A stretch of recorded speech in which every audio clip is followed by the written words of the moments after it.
Olá a todos, sejam bem-vindos a mais um vídeo do nosso projeto A Bíblia ao longo do ano, aqui no canal da Igreja Luterana de Interlagos. Vamos dar prosseguimento a este nosso projeto. Hoje nós vamos concluir o nosso 24º livro, livro de Miqueias, com os capítulos 5 a 7. Vamos juntos. Iniciando pela leitura do capítulo 5, onde nós temos como destaque o nascimento do Messias e o seu reinado. Vamos na leitura da Nova Almeida. Agora ajunte-se em tropas, ó filhas de tropas, porque fomos sitiados e ferirão com uma vara a face do juiz de Israel. E você, Belém Efrata, que é pequena demais para figurar como grupo de milhares de Judá, de você me sairá aquele que há de reinar em Israel, e cujas origens são desde os tempos antigos, desde os dias da eternidade. Portanto, o Senhor os entregará até o tempo em que a que está em dor estiver dado à luz. Então o restante de seus irmãos voltará aos filhos de Israel. Ele se manterá firme e apacentará o povo na força do Senhor, na majestade do nome do Senhor, seu Deus. E eles habitarão seguros, porque agora ele será engrandecido até os confins da terra. E ele será a nossa paz. Quando a Assíria vier à nossa terra e quando entrar em nossas fortalezas, levantaremos contra ela 7 pastores e 8 chefes do povo. Estes dominarão a terra da Assíria com a espada e a terra de Nimrod dentro de suas próprias portas. Assim nos livrará da Assíria. Quando esta vier à nossa terra e invadir as nossas fronteiras, o remanescente de Jacó estará no meio de muitos povos, como orvalho do Senhor, como chuvisco sobre a relva, que não espera pelo homem, nem depende dos filhos de homens. O remanescente de Jacó estará entre as nações, no meio de muitos povos, como um leão entre os animais da floresta, como um leãozinho entre os rebanhos de ovelhas, o qual, se passar, ataca e despedaça a presa, sem que ninguém a possa livrar. A sua mão se exaltará sobre os seus adversários, e todos os seus inimigos serão eliminados. Naquele dia, diz o Senhor, eliminarei do meio de vocês os cavalos, e destruirei os carros de guerra. Destruirei as cidades da sua terra, e derrubarei todas as fortalezas de vocês. Arrancarei as feitiçarias das suas mãos, e vocês não mais terão adivinhos. Do meio de vocês eliminarei as imagens de escultura e as colunas, e vocês não mais se inclinarão diante do que fizeram com as suas próprias mãos. Eliminarei do meio de vocês os postes da deusa Azerá, e destruirei as cidades de vocês. Com ira e furor, eu me vingarei das nações que não me obedeceram. Este é o texto do capítulo 5 de Miqueias, que fala do rei que vem de Belém. Agora, em meio ao cerco das tropas assírias, Miqueias fala de um redentor, o redentor por excelência, que viria como Davi no passado, de Belém. Como acontece com frequência nos profetas, diferentes horizontes históricos se fundem e acontecimentos de um futuro próximo e até distante se misturam com os do presente. Na era da paz messiânica, até a Síria seria derrotada. Mas também Judá seria purificada naquele dia. Tudo aquilo em que confiavam, em vez de confiar em Deus, seria destruído. Exércitos, defesas, feitiçaria e falsos deuses. Lembrando que Efrata era um distrito ao redor de Belém. Vamos então para o capítulo 6, onde nós temos como destaques: Deus entrará em juízo com seu povo, o que Deus exige, e a injustiça terá o seu castigo. Vamos à leitura. Escutem agora o que diz o Senhor. Levante-se, defenda a sua causa diante dos montes, e que as colinas ouçam a sua voz. Ó montes, escutem a controvérsia do Senhor, e vocês, duráveis fundamentos da terra, prestem atenção, porque o Senhor tem uma controvérsia com o seu povo, e entrará em juízo com Israel. Meu povo, o que foi que eu lhe fiz? E como foi que eu o levei a ficar cansado? Responda. Pois eu o tirei da terra do Egito e o resgatei da casa da servidão. E enviei adiante de você Moisés, Arão e Miriam. Meu povo, lembre-se do que Balaque, rei de Moabe, havia planejado, e do que Balaão, filho de Beor, lhe respondeu. Lembre-se também do que aconteceu desde Sitim até Gilgal, para que você conheça os atos de justiça do Senhor. Com que me apresentarei ao Senhor e me inclinarei diante do Deus excelso? Virei diante dele com holocaustos, com bezerros de 1 ano? Será que o Senhor se agrada com milhares de carneiros, com 10.000 ribeiros de azeite? Darei o meu primogênito pela minha transgressão, o fruto do meu corpo pelo pecado da minha alma? Ele já mostrou a você o que é bom e o que o Senhor pede de você? Que pratique a justiça, ame a misericórdia e ande humildemente com o seu Deus. A voz do Senhor se dirige à cidade e é verdadeira sabedoria temer o seu nome. Escutem, ó tribo e todos os moradores. Ainda se encontram na casa dos ímpios os tesouros da impiedade e a medida falsa que eu detesto? Poderei eu inocentar balanças desonestas e uma bolsa com pesos adulterados? Porque os ricos da cidade estão cheios de violência, e os seus habitantes falam mentiras e a língua deles é enganosa. Assim também eu passarei a feri-los e os destruirei, por causa dos seus pecados. Vocês comerão, mas não ficarão satisfeitos. A fome continuará nas suas entranhas. Tentarão pôr os seus bens a salvo, mas não conseguirão preservá-los, e aquilo que preservarem eu entregarei à espada. Vocês irão semear, mas não colherão nada. Vocês esmagarão as azeitonas, mas não se ungirão com azeite. Pisarão as uvas, mas não beberão vinho. Vocês observaram os estatutos de Onre e todas as obras da casa de Acabe, e andaram nos conselhos deles. Por isso, farei de Jerusalém um lugar desolado, e dos seus moradores um objeto de vaias, e vocês terão de suportar a zombaria dos povos. O capítulo 6, então, vai trazer o Deus que espera algo diferente de seu povo. Deus apresentou a sua causa, fez suas acusações contra o seu povo. Será que eles não sabiam o que agradava a Deus? Era tão claro, tão simples. Nada podia substituir a justiça, a fidelidade e a humildade. Eles podiam tentar comprá-lo com sacrifícios e ofertas impressionantes, mas o que Deus via mesmo era a desonestidade do seu povo e as balanças falsas que ele odeia, porque enganam os pobres. E ele castigaria a fraude, a violência e a trapaça. Mas que bom que o livro de Miqueias não termina assim. Termina com o consolo que o capítulo 7 nos traz. Fala sim da corrupção moral de Israel, mas finaliza com Deus se compadecendo de Israel. Vamos à leitura. Ai de mim, porque estou como quando são colhidas as frutas do verão, como quando se procuram uvas depois da vindima. Não há cacho de uvas para chupar, nem figos temporãos que eu gostaria de comer. Desapareceram da terra os piedosos, e não há entre todos um só que seja reto.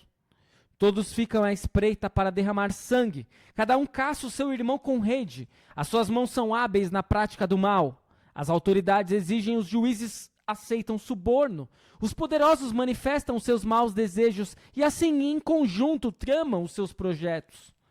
O melhor deles é como um espinheiro, o mais reto é pior do que uma cerca de espinhos. É chegado o dia anunciado por suas sentinelas, o dia em que vocês serão castigados. Agora começará a confusão deles. Não acredite em seu amigo, nem confie no seu companheiro. Não compartilhe os seus segredos, nem mesmo com a sua mulher. Porque o filho despreza o pai, a filha se levanta contra a mãe, a nora contra a sogra. Os inimigos de uma pessoa são os da sua própria casa.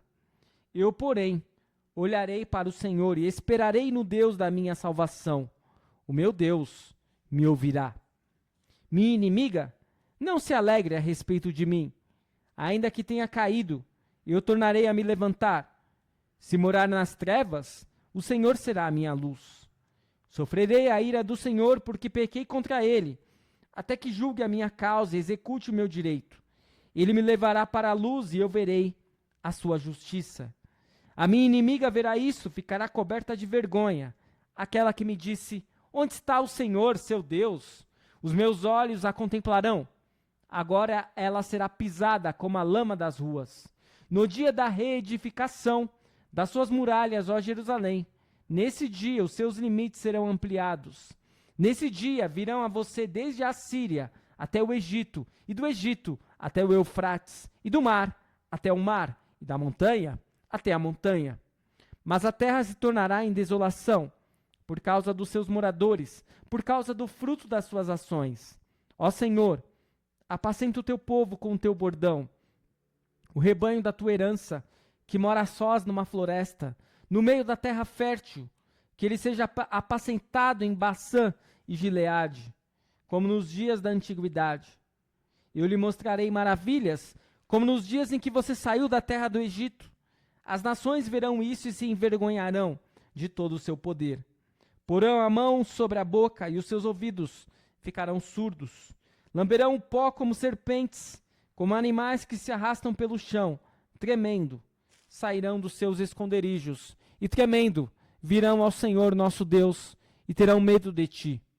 Quem é semelhante a ti, ó Deus, que perdoas a iniquidade e te esqueces da transgressão do remanescente da tua herança? O Senhor não retém a sua ira para sempre, porque tem prazer na misericórdia.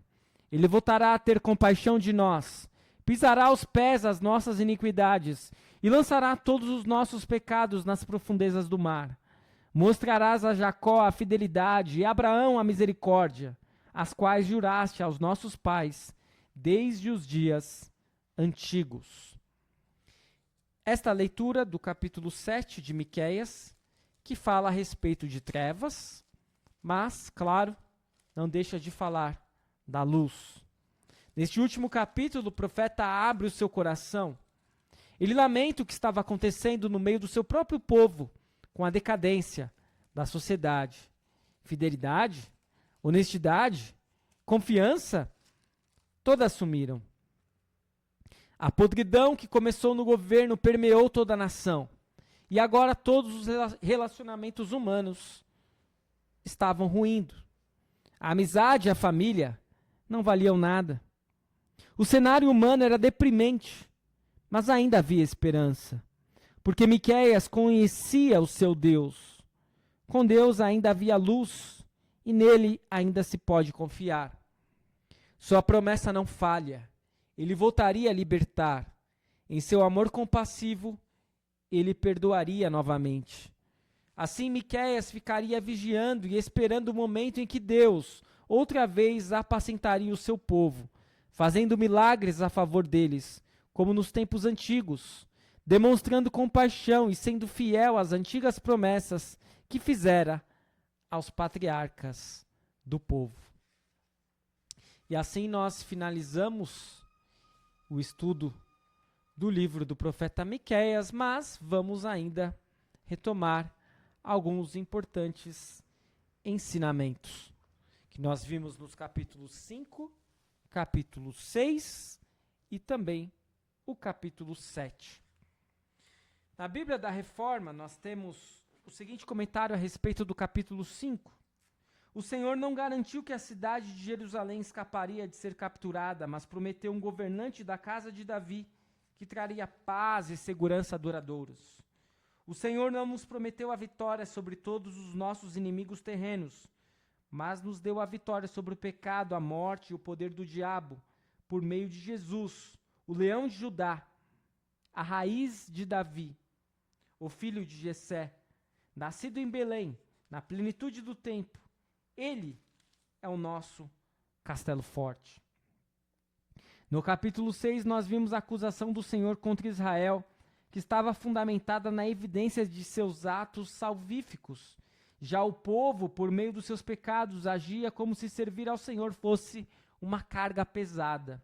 Quando pensamos e falamos como se Deus quisesse nos tirar a alegria de viver, tratamos Deus como nosso opressor.